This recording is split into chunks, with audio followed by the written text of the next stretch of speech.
to help undermine various false stories that are used to promote wars. And so, Gareth, welcome.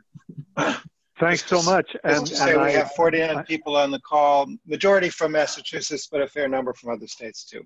Well, that's an amazing fact that there are that many people who are so interested, and I'm delighted that's the case. First of all, thanks so much for giving me the opportunity to talk about this. I mean, this is a story that I liked writing very, very much, for obvious reasons, perhaps, or reasons that may be obvious. That is to say, it's a story that connects the Russiagate tale in a way with the Afghanistan war drama, if you will, and so I was very, very interested to be able to put it together. Now, you know, what we have here is, first of all, a background starting with the Trump administration and the U.S. Pentagon and the military, and the war in Afghanistan. I think that's the first part of the story that needs to be sort of laid out very briefly. And that has to do with basically a political conflict of interest between Trump on one side and the Pentagon and the military on the other side, about what to do about Afghanistan. I mean, Trump has understood, as little else that he understands, that the war in Afghanistan is very unpopular, and particularly with his own base. And therefore, he has pledged to end the war, and yet continues to run into very stiff resistance from the Pentagon, and from particularly the command, the U.S. military command in Afghanistan.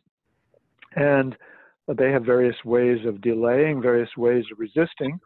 And in this case, it seems very clear that one of the ways that they had of resisting was to essentially cooperate with the Afghan government in creating this storyline about the Russians offering bounties to the Taliban, or some Taliban-like types, some forces unidentified, if you will, but associated somehow with the Taliban, who would be paid to kill American troops in Afghanistan. Now, you know, that then brings us, that's the basic conflict here. And the timing of this is particularly significant, the timing of the story appearing in the New York Times, and the fact that within that story you had a particular piece of information embedded in it, which is extremely revealing, which is that the item about the Bountygate story, as it was reported by U.S. intelligence from Afghanistan, from Kabul to Washington, was the end of February. It was late February. And in fact, it just happened to coincide with the very last days of the negotiation between the United States government and the Taliban of a peace agreement that was signed on February 27th. And on February 28th, guess what happens? That's when the item about the intelligence, which I will go into further in a moment, the item that lays out a storyline about bounties being allegedly offered by the Russians to these unidentified forces, at least unidentified to those of us reading the newspapers, but forces associated with the Taliban to kill Americans. That item was in the daily brief for the president according to the New York Times, on February 28th.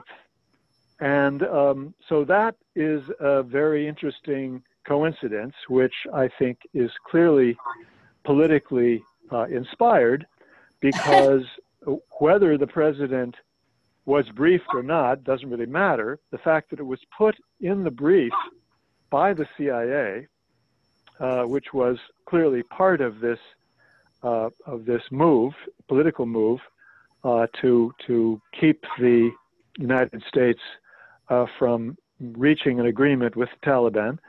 The putting it on the CIA's daily brief for the president was a political move, because that clearly informed the White House and the president that that he would be subject to a lot of political pressure from the media and from the public if this story became public. And so it was a warning shot across his bow on February 28th. Well, he didn't respond to that. He continued his policy of trying to negotiate and to get this war ended. But that, of course, finally resulted in the story coming out later on. So I think that's a very important political side of this little bit of the drama. Now, that then takes me to the other part of the background, which is the role that the Afghan government played in this drama, because this story did not come from the U.S.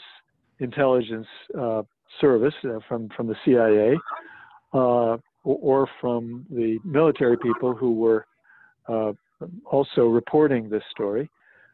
It came from the Afghan intelligence agency. And that agency, of course, we know a couple of things about that agency. One, it was very, very interested in trying to do whatever it could to spread stories that would discredit the peace agreement, or to discourage the peace agreement, and particularly to try to show that the Russians were involved in some nefarious activity. And this goes back to reports about the Russians supplying arms to the Taliban. And of course, this story came out in 2015, 2016. That was the first time it was reported. And I can tell you that I have a very good source who was very familiar with the intelligence reporting and analysis from Afghanistan during that period. And he told me that there were no confirmed reports. There was not only no confirmed reports, but there was no analysis suggesting that the Russians were providing any arms to the Taliban. And so this was something that was being spread by Afghan intelligence without any real backing, without any real evidence.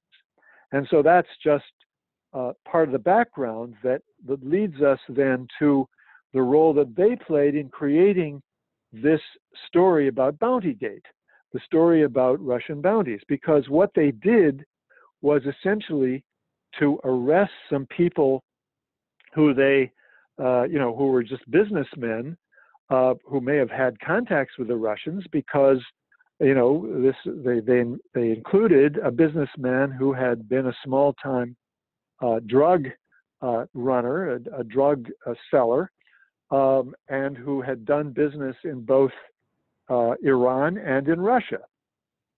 So he had contacts in Russia. He spent time in Russia. And he was somebody that they could then try to link with the Russians by way of this story that he was one of the people who was serving as a go-between for the Russians to give bounties to these unnamed pro-Taliban forces or cooperative forces with the Taliban to kill Americans. And what they did was they either made up the story completely, or they captured these people, they interrogated them, they threatened them, or they even used force. They used, they actually did some serious damage to them, beating them up, in order to extract some confession. So they either made up the confession, they extracted it by force, which they have done repeatedly in the past. They're notorious for having done that with their prisoners. And that's how they came up with the Bountygate story, which was then passed on through these alleged interrogation reports in which they have these confessions to U.S. intelligence and to the U.S. military. And then that was passed on to Washington. Now, all of this is clear if you carefully read the series of reports in the New York Times. In the first report, if anyone remembers at all reading that first report, it made it look like this was something that U.S. intelligence found out on their own.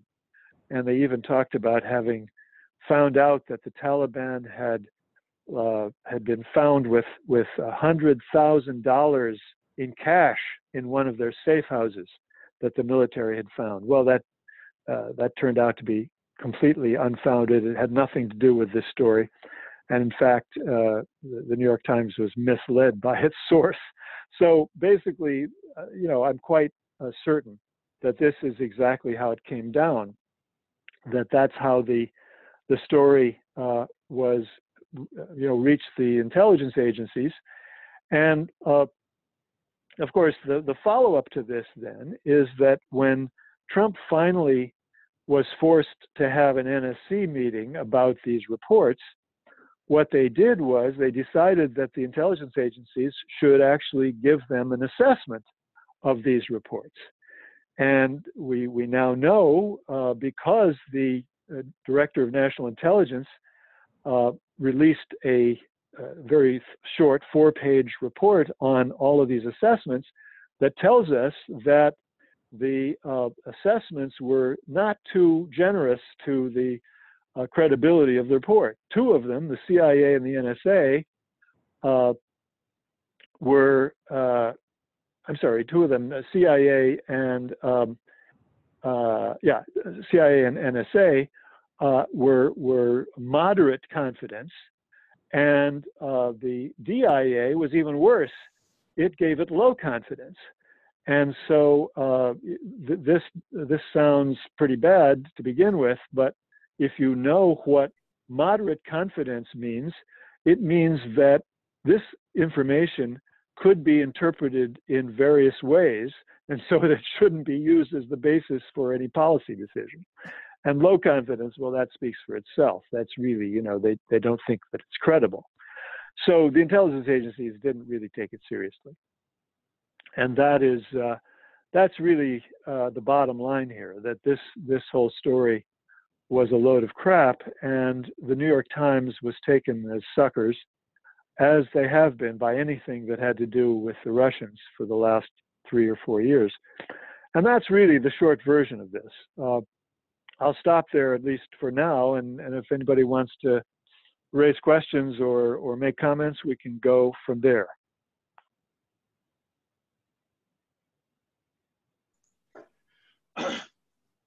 Okay. I have a question. Yeah. Well, if the U.S. intel concluded negatively about this report, this story, why was it so widespread and included, apparently, I've been told, in Joe Biden's speech, which I haven't heard, why didn't those intel assessments put the kibosh on the whole thing? It seems like it had a life of its own for a while, or is that not true? Well, that's a good question, and I could have covered that, but it was another step in the process of analysis. Basically, what we have here in terms of the intelligence community, particularly the CIA, I'm now going to address the CIA because they were the main players in this, is a big disconnect between the covert action people on one hand and the analysts on the other. I mean, there's always been this split within the CIA between the people who do covert action, who don't give a damn about, the truth or falsity of things. In fact, they prefer untruth because that makes it easier to get away with their covert action.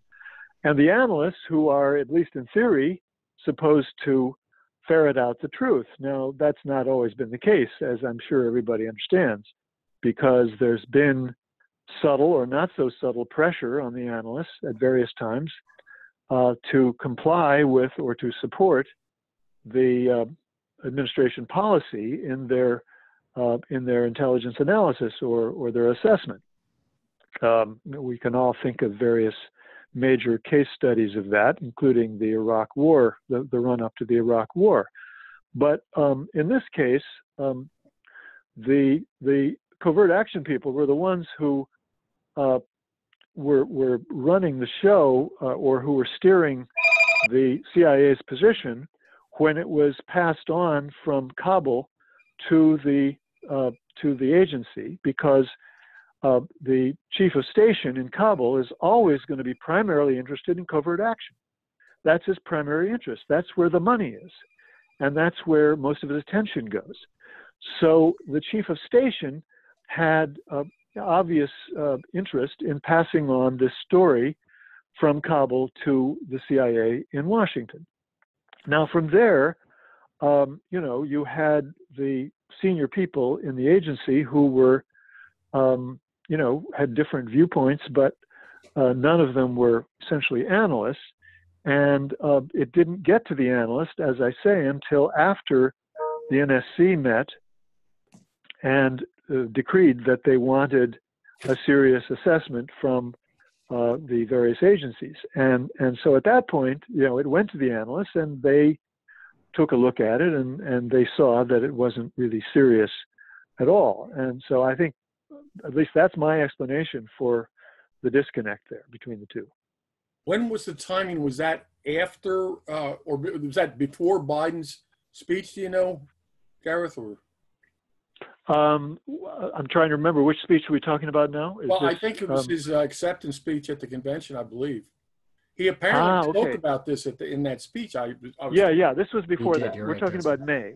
We're talking about May, if I remember correctly, when the agencies were asked to do their assessment, and they finished that. I can't remember the exact dates here, but it was before the Democratic convention. Yeah.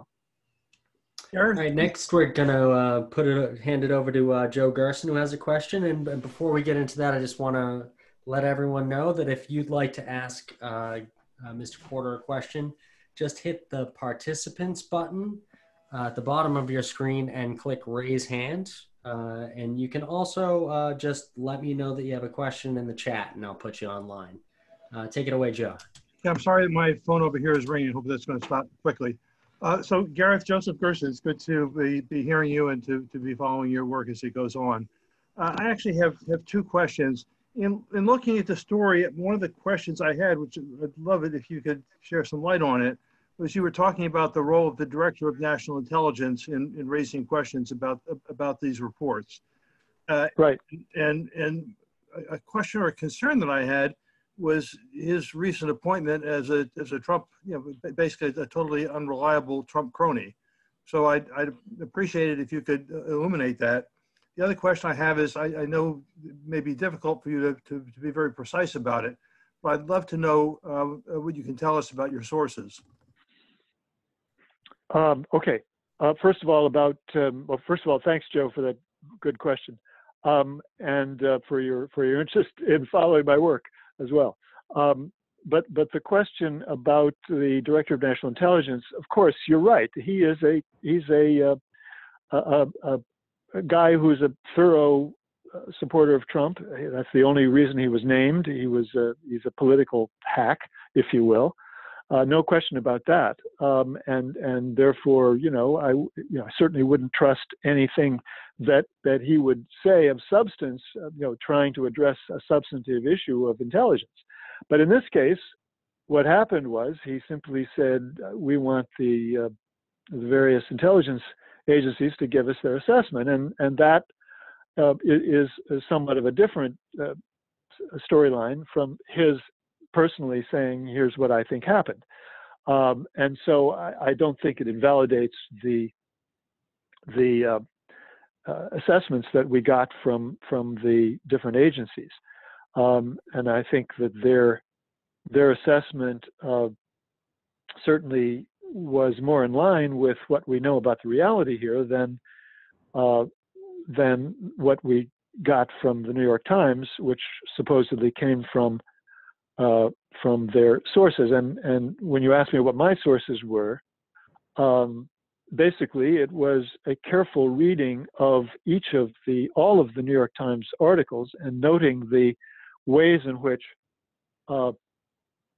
they initially were misled and then found out that they had been misled and then had to make corrections. And in the corrections, they revealed a series of points that I have based my analysis on. My coverage was based primarily on the putting together the facts that were revealed by the Times in later stories, not just the second one, but the third one. If I remember correctly, it was the second and third one, or maybe it was the third one and fourth one. But in any case, the ones that followed the spectacular first story, which turned out to be wrong. And from there, then, it was a matter of looking at what we know about the Afghan intelligence agency, inferring from the fact that the Afghan intelligence agency is clearly motivated to put out information that is going to help to stave off the worst case scenario for the Afghan government, which is the completion and carrying out of this peace agreement, which means the withdrawal of U.S. forces. And also the background that I mentioned previously, that the Afghan intelligence clearly passed on the story that the Russians had been arming the Taliban, which turned out to be untrue. And my source was somebody who had been in the government during the time when that was happening, and is now out of the government and able to tell the truth about the intelligence that he was familiar with. The third point about that, about the Afghan intelligence agency, is that there was a New York Times, part of the New York Times piece later on was a story that was told by a member of the province committee in Afghanistan, one of the provinces. I've forgotten which province it was at this moment, but it was basically retailing the idea that the Taliban were unable to, they didn't have enough people to carry out their own operations against the U.S. forces in 2019, when they were still carrying out these actions.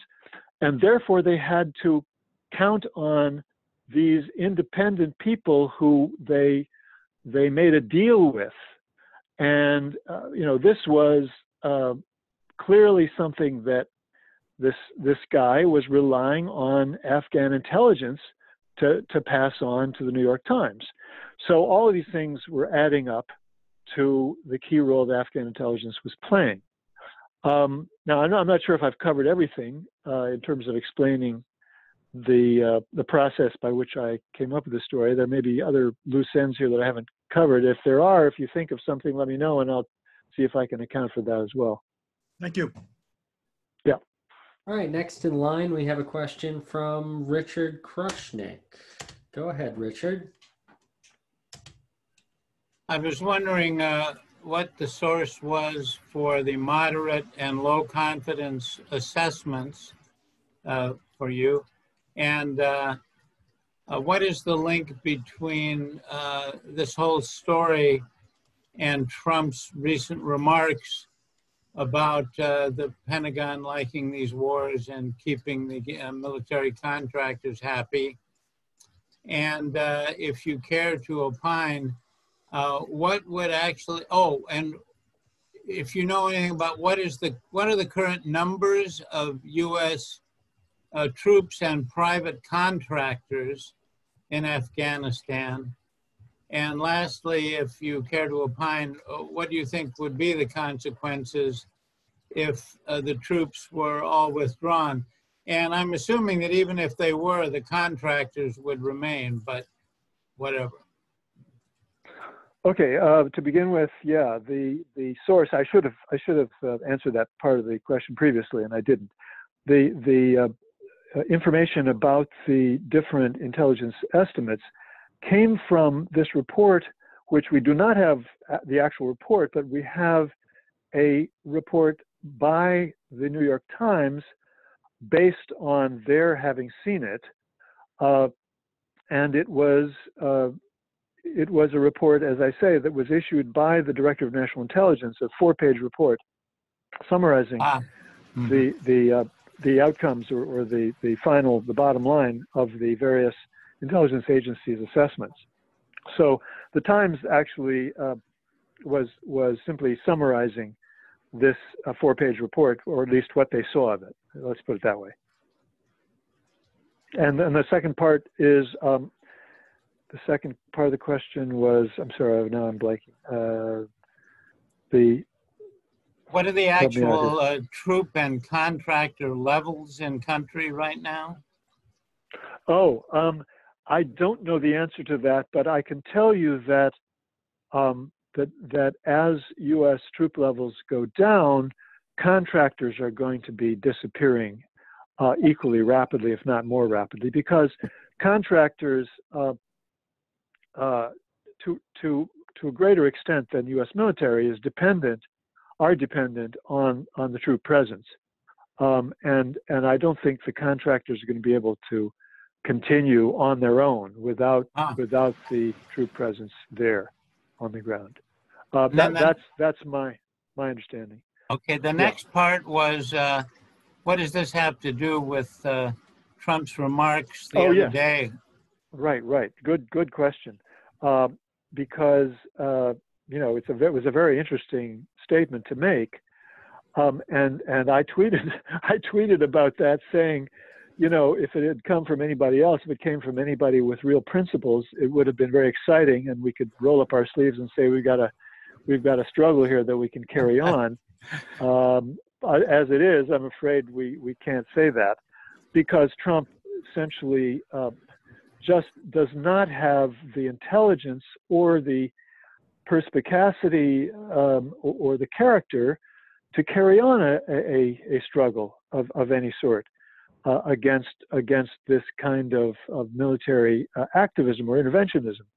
I mean, he knows that it's not popular and he wants to be against it, but he doesn't really have the moxie or the principles to stand up to it in the end.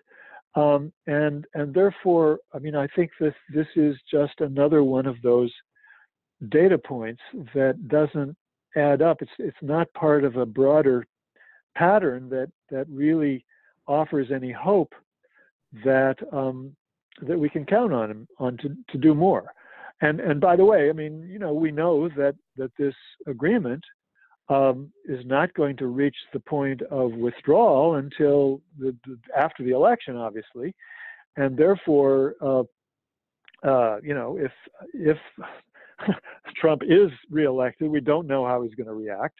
We don't know what he's really going to do. Although it's possible that he could force the issue, but he's doing this primarily for election, and I wouldn't expect that he's going to do anything to really force the issue if he's reelected. And of course, if Democrats are reelected, I mean, they're going to continue the war. Yeah. So I mean, I just don't think that we can count very much. I mean, we just really can't put any weight on that statement. Okay, next we have a question from Ken Casanova. Go ahead, Ken. Hi. The Wall Street Journal came out on June 30th with an article, NSA differed from CIA, others on Russian bounty gate intelligence. And then on July 9th, Miley and Esper from the Pentagon testified before the Intelligence Committee saying, quote, both said military intelligence agencies had cast doubt on those bounty gate reports, and they'd seen no indication that any American was killed as a result of the so-called bounty program. Miley said no military spy agency had corroborated the intelligence, which officials have said was developed largely by the CIA. My question is, the CIA was obviously pushing this. The other two agencies at the Pentagon and the NSA were not, and were essentially contradicting. I'm wondering what the motives here are. It seems pretty clear that the CIA and the Afghan government were looking to not let the treaty with the Taliban go forward. But there's different parts of the US government here with different actions. And I'm wondering if you have found any way to explain the difference slash conflict there. Right, that's a good question. And in the case of DIA, I think that's the most interesting one, because I don't know if you're aware, but DIA has a reputation for always taking the hardest line with regard to whatever adversary is involved in the issue on which they've been asked to do an assessment. Particularly, of course, the Russians, but Iran as well, and I'm sure it applies to North Korea. It has applied to North Korea. But in this case, DIA was the most skeptical, if you will, the most dismissive of the three major agencies whose positions have been discussed.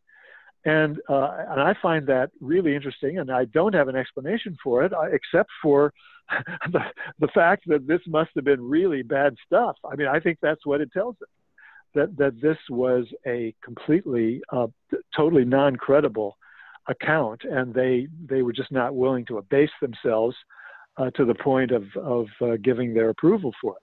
Now, the NSA, it's also interesting to try to understand what the NSA was probably thinking when they issued their relatively negative assessment about it. I think that, in fact, the New York Times was playing up the fact that NSA had intercepted information about financial transactions or transaction. I guess it was a plural, transactions, that had to do with the Russians and Afghanistan. And the assumption that was being presented to the New York Times, in which the New York Times just basically presented as though it was the gospel truth, is that, you know, they knew that this was something that had to do with offers of a bounty to these pro-Taliban, you know, or Taliban cooperative forces. Well, of course, nothing of the sort was the case. I mean, they had some interceptions of financial transactions that had to do with Russian intelligence, and it had to do with Afghanistan, but they didn't know anything more than that. And that leaves open a whole plethora of possibilities. Of course, the Russians, you know, have things that are going on. Russian intelligence is active in Afghanistan, and there's going to be transactions that have to do with Russian intelligence in Afghanistan.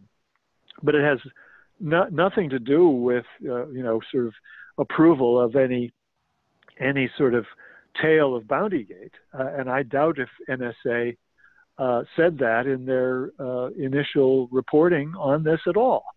So I think that that's just another case of the Times falling for a line which was not at all indicative of what was actually going on with regard to the intelligence agency. So I think that really explains that better than anything else. Just as a quick follow-up, if I may. Yeah.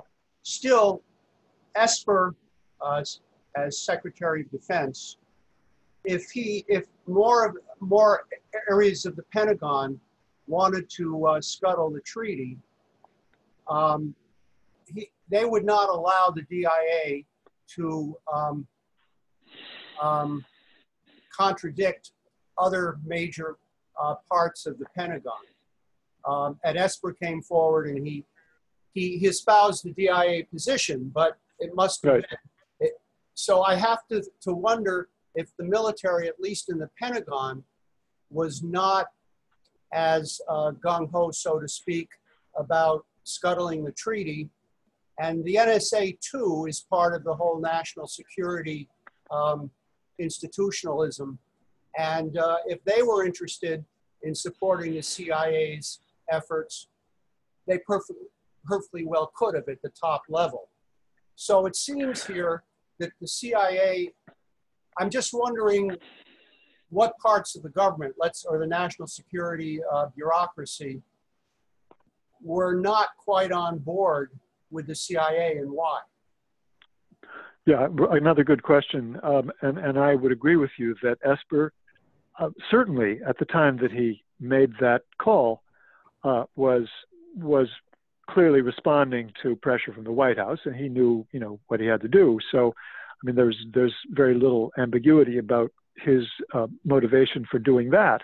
But even in the larger sense, to answer your question about where in the Pentagon and at what level of the Pentagon you would have some independence from those people who want to keep the war going, and where is it that you have the hardcore of support to make sure the war is not going to end. I think that Esper is subject to cross pressures in this regard, clearly, because the main thing that the Pentagon has going now is great power competition, and specifically the threat from China. And that means that he is not at all committed to continuing this war in Afghanistan as a priority. And I think he's much more flexible about it than other parts of the Pentagon. And the parts of the Pentagon that I think are committed to it are those that are dealing with the Middle East, obviously, and they're the ones who are working closely with the main sources of pressure to keep this war going. The command in Afghanistan, of course, is the first one, and the commander of the Central Command, General McKenzie, is the other one, and they both have a lot of sway in the Pentagon. But McKenzie is the real power. He's one of the key players on Middle East policy. He's the one who has the ability to talk to the press. He's the one who has a lot of credibility with the media, and he's the one who has. He's an empire builder, and he's the one who is determined to try to keep the war going, so that his empire is going to be as large as it could be for as long as it could be. He's the one who's tried to keep U.S. troops there in the Middle East as long as possible. He's the one who has tried to keep the Navy's carrier task group there for as long as possible. And I think it's that alliance between CENTCOM and the command that is the center of this resistance, the center of the group that was promoting this tale of Bountygate to Washington and ultimately to the media. All right, next up, Paul Shannon has a question. Take it away, Paul. Yeah, Gareth, everything I have read in the Times and on PBS, and everything that all the Democrats who talk about it are saying, never raises any doubts about the truth of this story. The Times ran a huge piece on how Pompeo was going to really sock it to the Russians about this story. Right.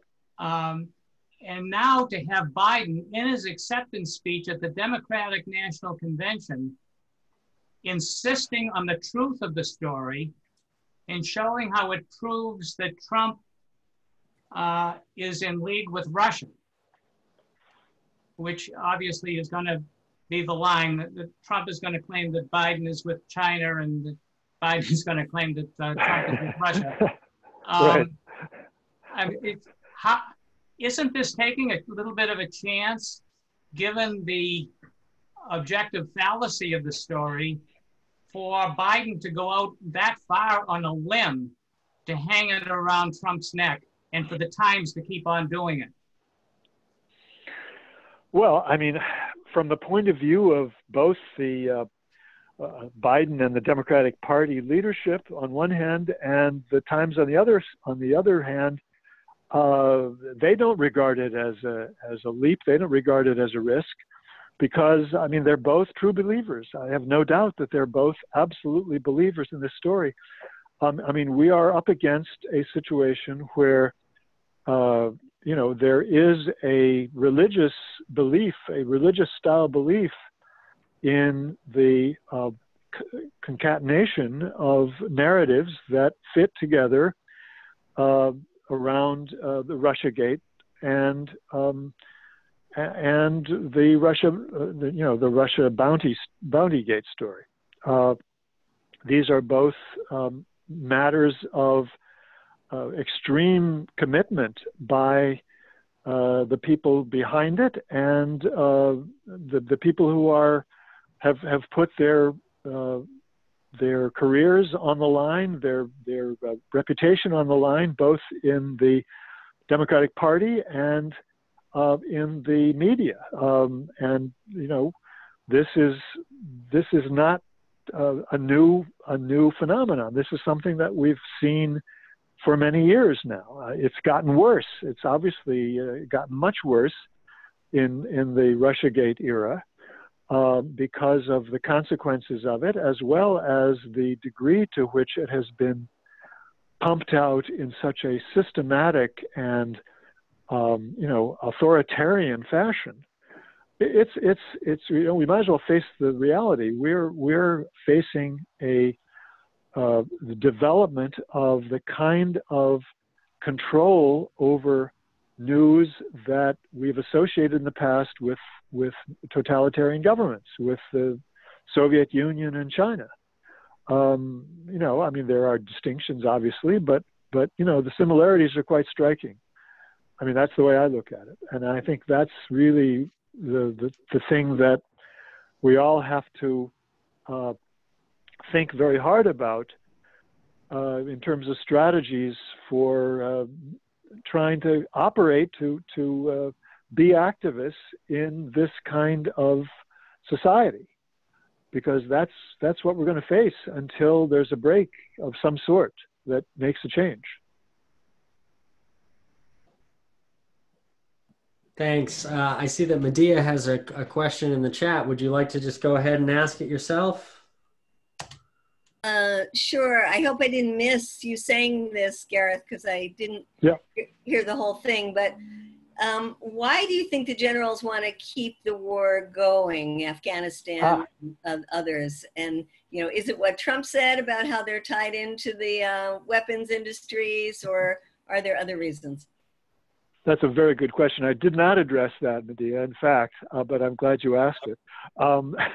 Because, it's certainly not primarily from the point of view of the people in the Pentagon, CENTCOM, and the command in Afghanistan. It's not for the contractors' interests. Although, I mean, they're friendly to the contractors, and, there are some instances in which they find common interests with contractors, I have no doubt. But overwhelmingly, it is another set of considerations. And I think those considerations revolve around, for the military, not wanting to give up the continued opportunities for promotions.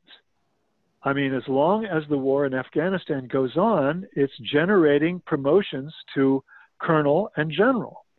And this is one of the things that the Pentagon is all about. This is one of the things that the military services are all about.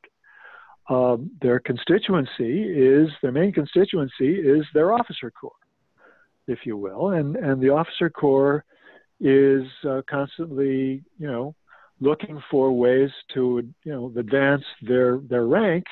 And you don't advance in rank unless there's a war going on. And that's the only war where they have that possibility. So it has to be actual combat, and as long as that's taking place, then there's going to be more chances for promotion. Now there's also obviously the idea that they don't want to be pushed out. They'd rather get out on their own schedule. They don't want to have it determined by somebody else. And it's going to look worse for them because of this agreement. They'd rather not have that happen, but they weren't able to control that. Apart from that, I'm unable to come up with any other interest that is served by the continuation of the war. Perhaps they can use this as a vehicle for asking for more money in the budget. My memory goes back to the Vietnam War period when the Joint Chiefs of Staff, this is not a well-known fact, but I'm going to be putting this in my new book. The Joint Chiefs of Staff in 1961 recommended that JFK put U.S. troops into Vietnam because they believed that it would give them a better chance of an improved bottom line in the military budget if they had troops in the country. Now, so I think it's much more marginal in the case of Afghanistan, but perhaps they think that as long as they have troops there, they can look for more military budget for the armed forces. That's the best I can come up with. Thanks. I'm going to ask a question myself. Do you think that the Russophobia is contributing to the fact that the Trump administration is threatening to leave the Open Skies Treaty, threatening to not renew New START? Well, absolutely. I mean, there's no doubt that that political tendency has taken such force and such power in this society that it's a factor in White House thinking. Now, of course, they're also responding to the military and the Pentagon's own institutional interests, because those interests also call for moves that are inimical to those agreements. But no doubt for the White House, this political atmosphere is a factor, and you have to remember that the people who were behind the Russiagate story knew very well that when they targeted Flynn in the first place, it was a very strategic move to basically warn Trump that he had better not go ahead with any policy that was trying to maintain friendly relations with Russia. That he had to basically get the message that he was going to have to go along with the fundamental interests of the CIA and of the military, which had now shifted to the great power competition, and particularly in this case, of course, competition with Russia, and that he should cease and desist from his efforts to maintain friendly relations with Putin. And I think that he has obviously made his compromises based on his recognition that politically he can only go so far in maintaining a minimum of friendly relations with Russia. Thanks. Next, I'll hand it back over to Paul Shannon. Go ahead, Paul. Yeah, sorry to be asking a couple of questions. This story on the Bountygate stuff, Gareth, has become one of the many cornerstones of the buildup of hatred of Russia. Very similar to the way the buildup of hatred of Saddam Hussein was developing, and we've seen it in many places, Maduro in Venezuela. If we can definitively say that the story is bunk and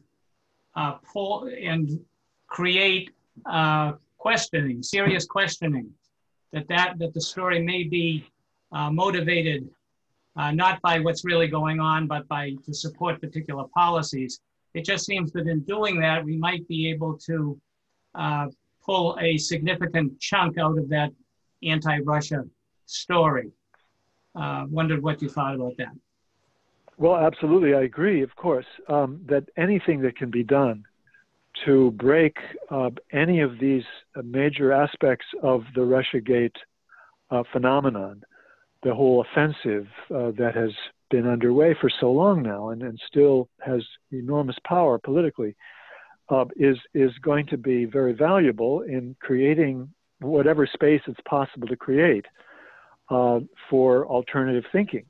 And certainly I have not given up my interest in doing that. In fact, I still intend to write something that will take on the whole idea that the Russians were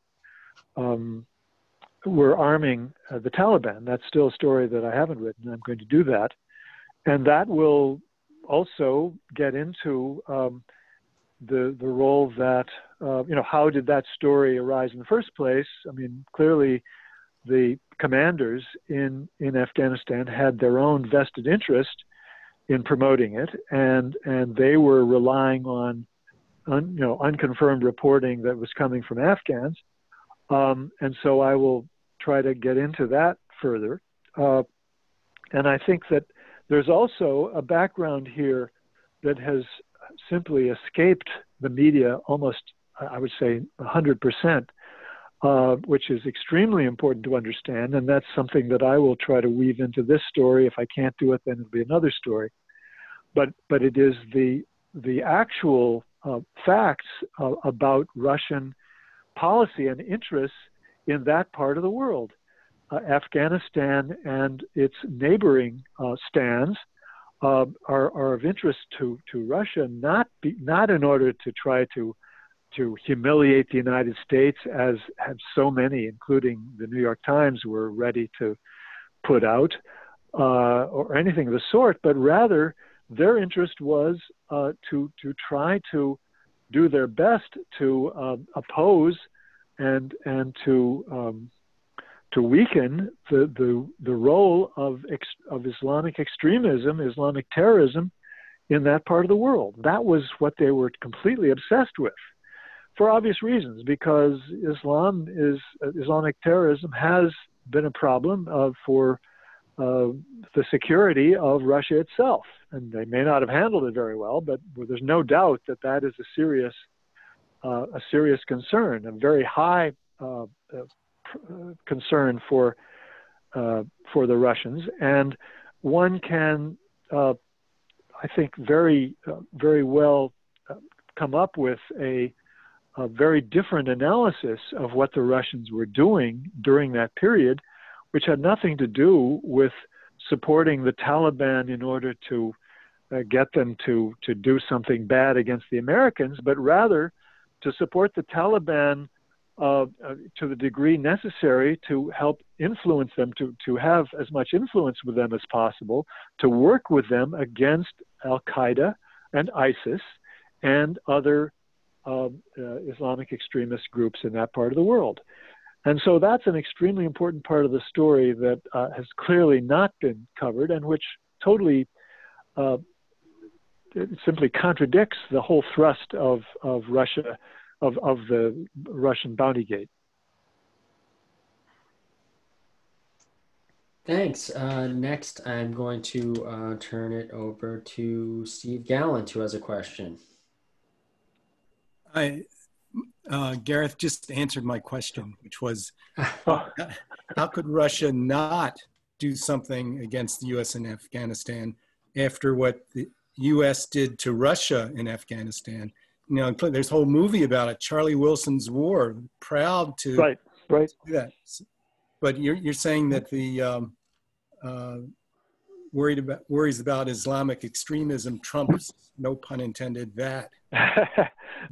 You're absolutely right, and without that, no doubt the Russians would have had a different set of priorities, a different slant in their policy, and it's possible that they might have done something. Who knows?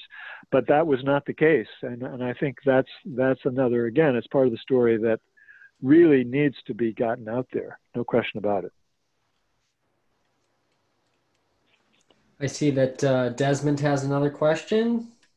Let's go back to Des. Thank you very much. Gareth, I guess just for a second, I was wondering if you could kind of step back from this immediate story and following up on some of your earlier comments about the Democrats, you know, and the, of course, the New York Times obsession with Russia and so forth. Yeah. They're going to have to, obviously, they're also building up the hostility to China.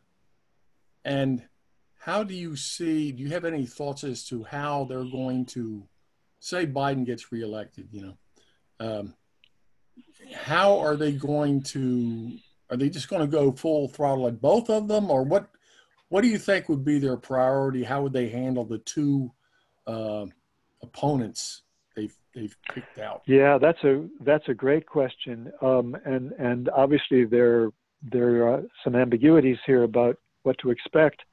It's by no means certain, but my guess would be, based on everything that I've seen coming out of Biden's circle of national security advisors, people from the Obama administration, it's going to be the latter. It's going to be that they're going to be going against both. They're going to have an omnidirectional hostility toward the great power competitors.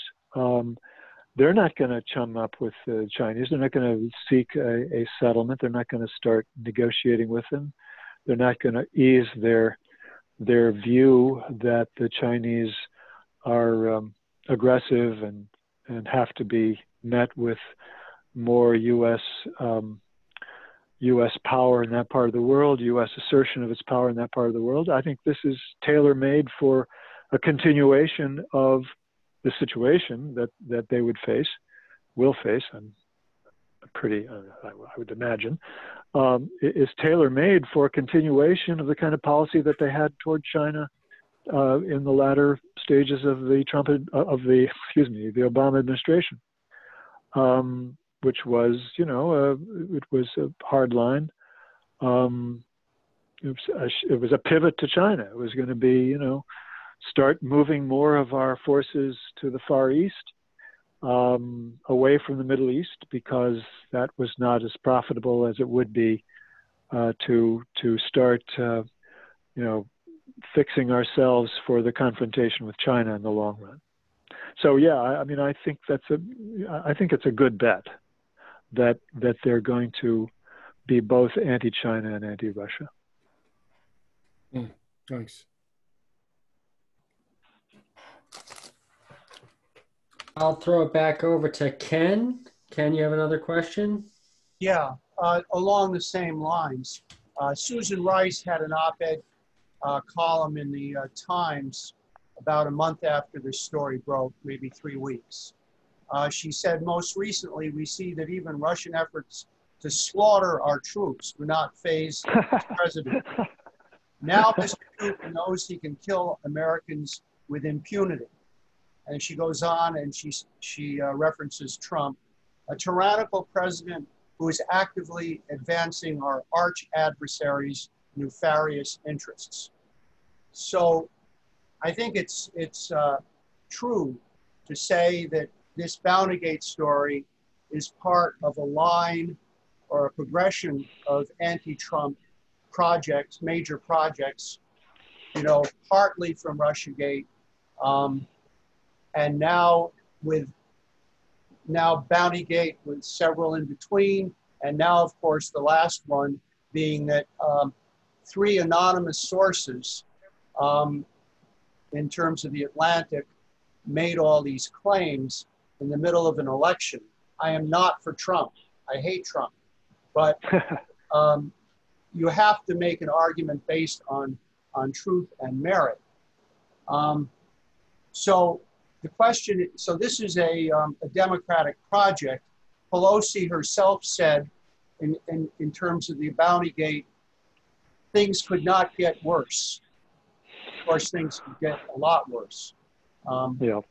So the issue here is the Democratic national security people, as just been mentioned in terms of China.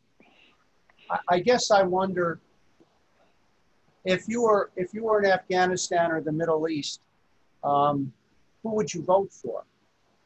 We know that Trump is a scourge on the U.S., but in terms of foreign policy, what's more dangerous, I guess, is the question. Not that Trump had broken, you know, treaty with Iran, which was a good thing. Right. Arms control deals are a very good thing. Venezuela, Nicaragua, etc. But in terms of China and Russia, which are the ones that in conflicts with them could threaten the entire world. Yeah, this is a tough call. I mean, in terms of you know, just again isolating the foreign policy, national security element of the situation for a moment, because you know Trump's policy toward China is clearly geared to confrontation, and what he's doing in terms of trying to disconnect the U.S. economy from that of China is very dangerous, as is, you know, this whole Pompeo line of trying to suggest that you know the Chinese are portraying the Chinese as basically getting ready for military confrontation with the United States, getting ready for war with the United States, as though they were taking the initiative militarily rather than the United States doing so at this stage. And you know, furthermore, I mean, I am really very worried about the whole Taiwan issue. I mean, that is clearly that's the casus belli that we have to be very much afraid of. Not so much, you know, the South China Sea islands with their, you know, the false islands and so forth. The reason for that being that the Chinese have been making, arranging negotiations with all of the Southeast Asian countries that have claims that are willing to talk with them to try to make arrangements for sharing the natural resources in the South China Sea. And so, I mean, the United States isn't going to have any takers for really, you know, sort of trying to stir up a war over the South China Sea. I don't believe that's the case. The real danger is Taiwan, and I think that's where, you know, you have a danger of Trump basically going so far as to both scare the Chinese into taking measures that create more of a crisis over Taiwan, because what they do is to threaten to use force when it appears that the Taiwanese are moving towards a active military relationship and reliance on the United States. That is not just to get arms, but to actually prepare for war. And so that is the biggest single threat that I see. And I think Trump is extremely has an extremely dangerous posture on that. I don't know if the Democrats are going that far, would go that far, but that's what I see as the most immediate threatening situation there. So I don't know. I mean, I guess I don't have any clear-cut favorite in terms of national security at this point. Although, I mean, I suppose because the danger of war at this point. Look, the Pentagon. I'm going to take back what I just said. The danger of war is greater with China because of the fact that the Pentagon is actively preparing for that war. They're not preparing for war actively with Russia.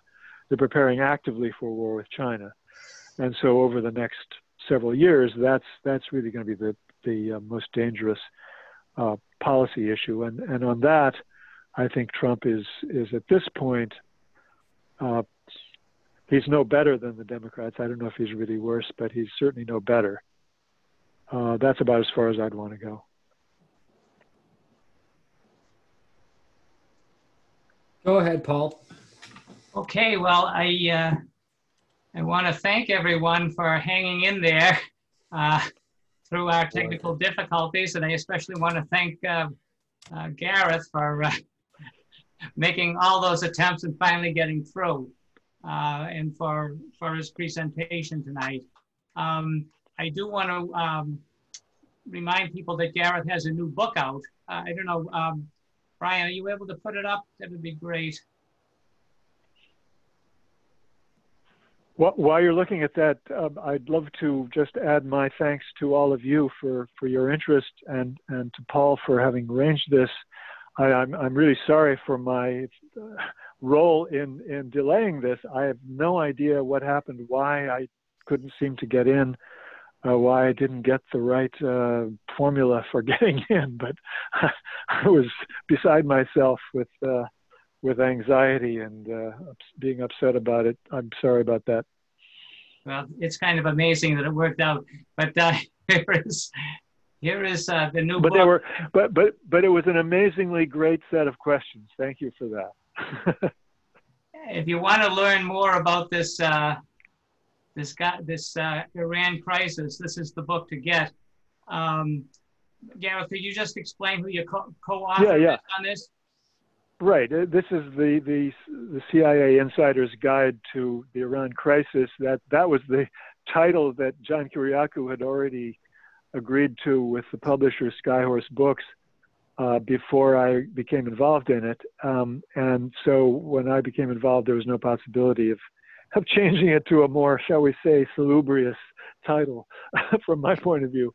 But it is, as Paul said, it's kind of a capsule history of imperialism and Iran, with emphasis on the U.S. aspect of it, but it does go into the background of Russian and British imperialism in Iran, and how that history basically was extremely important in the Iranian development of nationalism, which has been such an essential part of the story of relations between Iran and the United States since the overthrow of Mossadegh in 1953, which is an important part of the book that we cover.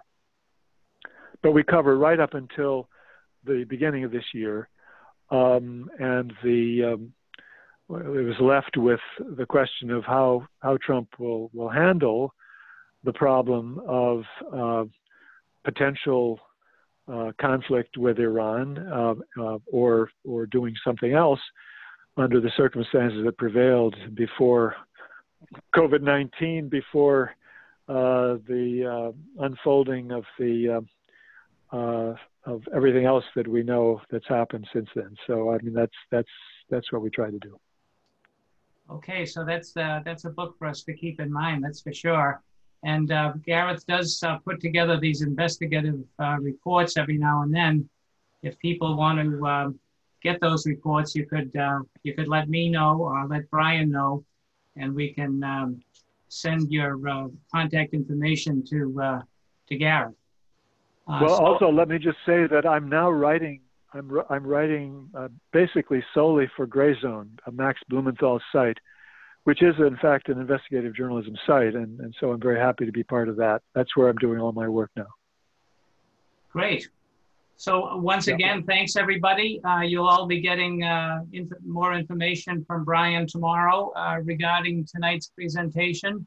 And especially, of course, we want to thank you, Gareth, and look forward to seeing you again. Thanks again to all of you.